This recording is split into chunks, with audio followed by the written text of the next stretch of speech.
How have you pivoted? Yeah, that's that's what's funny. All these buzzwords out there today. Pivoting. What are you gonna? How you gonna react to this? Well, we had to shut down. There was no pivoting. I mean, people need to come in. Yeah. People have to come in to make your business happen. Yeah. I couldn't do anything online. I do have an online segment where I sell blasters modified, but again, if there's nowhere to go with them, people aren't buying them. So it's tough to pivot. Yeah. But now it's just a matter of really that pivoting is showing people that it's safe to come in. Like, hey, we're a clean facility. We're doing things to social distance. Really just getting the word out that, hey, we are open. We are safe. It is fun. You got to get your kids out. You got to get out and have some fun. It's really just spreading the word. What's the, I think I've seen something about like a homeschool thing that you're doing. Yeah. So my idea was, how can I help with the community? Because again, I've got 3 little kids, and it's just all over the map, and very uncertain their future of schooling, right? Yeah. And District 20 is one of the districts that gave a lot of options. And then just literally 2 days ago, they're like, hey, middle school, high school, you're going to start just online now, even though they had a different plan. Well, prior to 2 days ago.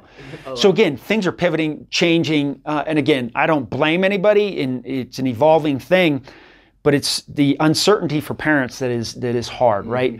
And I know this as when my wife and I were dual military, she was active duty as well. I mean, we had to survive off of childcare basically. So I feel for the parents that are dual working parents, the single mom or dad, that now when their schools are going totally online, what do they do with their kids? Where there's, daycare and under care, 12, yeah.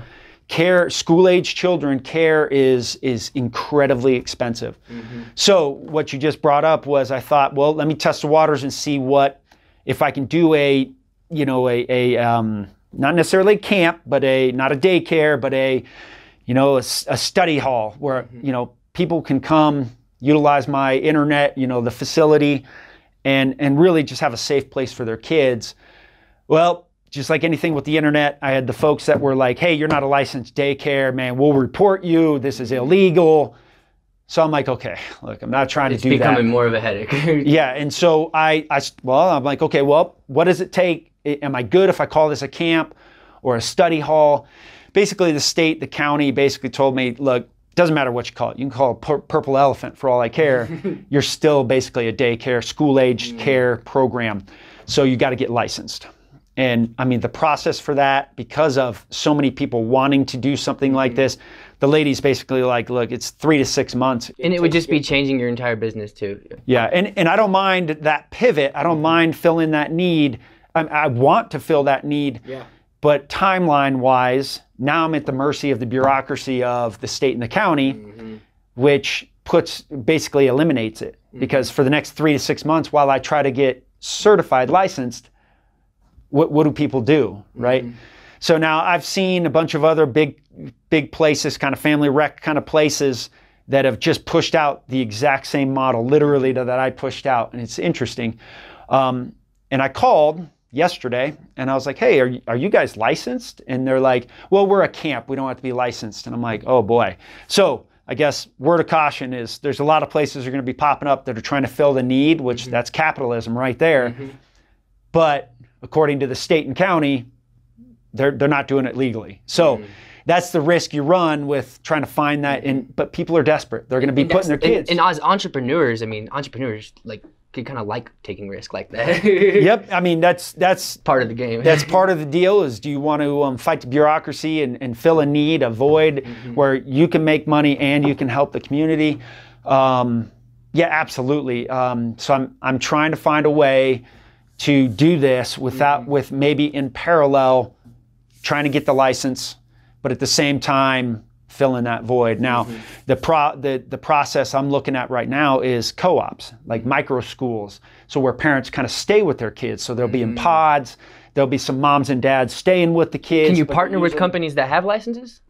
You have to be in their facilities. Oh, okay. So I looked at that too, and then, okay, how do you, another way, kind of going back to what you asked me, how are you pivoting? Well, I got a church that they needed it because this one church wanted to, or they do their church at schools. Well, now schools are saying, hey, nothing outside of school is happening here. So they lost their church. So now I'm allowing a church to do church on Sunday mornings. So they're doing that. I've got a windshield business guy that wanted to use my parking lot in the back of my building. There you go. I got him back there. So it's helping him. It's helping me. That's awesome. Same with the church. So I'm finding ways to bring in revenue. But again, my main source, my business is we're operating at about 20% of where we should be. Yeah. Were you already selling like T-shirts and merch? Yeah. I got stuff. But again, people need to come in. They see it. Yeah, mine was a small pivot. It was like one of the small pivots I did with my company, which is a video production company. It's actually this shit right here. I was like, oh crap, like $2,000 worth of deals evaporated overnight when they shut down. and then I was like, it sparked something in me, like honestly, and I think that's why my business is doing better than ever. And thankfully my business, it wasn't as affected by COVID, which is a video production. And I was like, okay, I'm gonna make a merch drop. And I put for like a whole entire week or two, like I had like a campaign, like I was like pushing it. I sold $1,000 in merch, but like the way I did it was like, I only got like 30% of that, which is $300. And it was like too much work for that.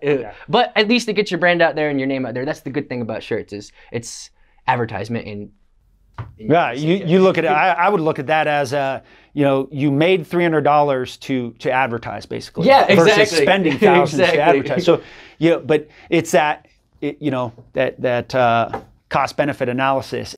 This is a show where we have real conversations with the business owners and entrepreneurs here in Colorado Springs, doing things in the community of Colorado Springs.